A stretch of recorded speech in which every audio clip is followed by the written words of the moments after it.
Oh, wheelie boo-hoo, Mace 2, go through. Next up, Raizer Blade against Suicidal Tendencies. Right, Raizer Blade team, are there any trials, traumas or tribulations that I should know about before we go into the arena? Not at the moment. We've repaired the chainsaw after the last event, and as far as we're aware, everything's okay. And how do you feel about your opponents? Good robot, looks nice. Unfortunately runs upside down, so we'll have a problem if we turn them over. Just going to keep going. Might be able to do something with the chainsaw on the track, so because they're aluminium. Okay, all right. It's not a problem for you at all if you turn over, as it said, because you can run upside down, so that's quite good. Yeah. What are your aims going to be against Raizer Blade? I think if we take his chainsaw off first. Yeah, have that off. first. Optimistic. I think we'll give this one to Matilda.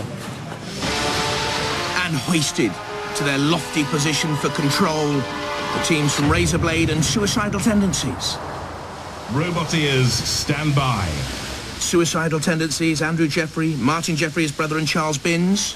And Raizer Blade with Paul Hart, Howard Andrews and Steve Scotcher, all work colleagues. 3, 2, 1,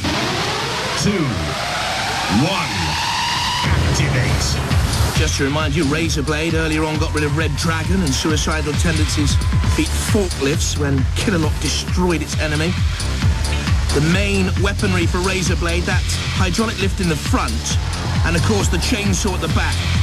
Suicidal Tendencies having the milling cutters at the front. There you see them, flashing red on the yellow background, driven on by those track wheel drives. A work of art, say the team from Derby.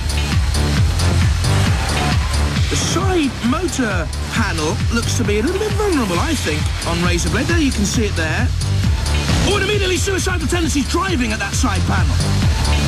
So the main shell of Raizer Blade is aluminium, and the chassis is steel as well, but I think those side panels could be vulnerable. I wonder if the Suicidal boys think so too, and they're driving there at the side panels, causing some damage. Just a little bit of tattered metal, I think, but look at the Suicidal Tendencies team. One of the tractors gone as it went in on the attack, causing minor damage, it would seem. But you can just see the track grinding to a halt. Not fully immobilised. The left track is still grinding slowly away, but certainly its manoeuvrability has been seriously impaired here. And very much Raizer Blade on top and in control. Trying to edge Suicidal Tendencies towards the pit. Killalot, bottom of your picture as well, awaits. Raizer Blade on the charge again. I don't think Suicidal Tendencies can stay away from that pit for long because of the problem with its track. It's only a matter of time, I would have thought. They're trying to lift it up now.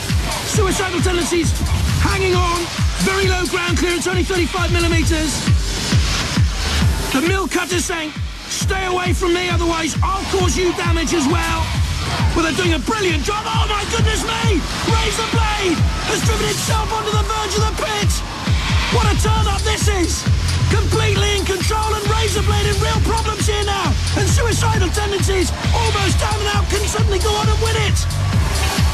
If they can summon enough power to come in on the drive, can it? I think the steering's almost gone. Oh, this is agonising. Killalot trying to flick Raizer Blade into the pit has actually brought it back to life. Well, well, well. And now Raizer Blade can come back on the attack. So close, this one. Almost down and out Suicidal Tendencies, and yet still in the fray, and the thick of it too. Can hardly move, look. And this one will go to the judges, I would think. Well, it's all very confusing. We're going to have to go to the judges to make a decision. But while they're making a decision, let's look at some of the key moments from that battle. They'll be marking on style control, damage and aggression. Not really great damage early on. Then they get Suicidal Tendencies lost the manoeuvrability of one of its tracks. There was damage caused to Raizer Blade, but right at the end, with Suicidal Tendencies almost down and out, this could be crucial, because Raizer Blade drove itself into the pit. I know Paul Hart and Howard Andrews and Steve Scott will be desperately disappointed, but it was Suicidal Tendencies which got away there, look. The judges have made the decision. Suicidal Tendencies go through!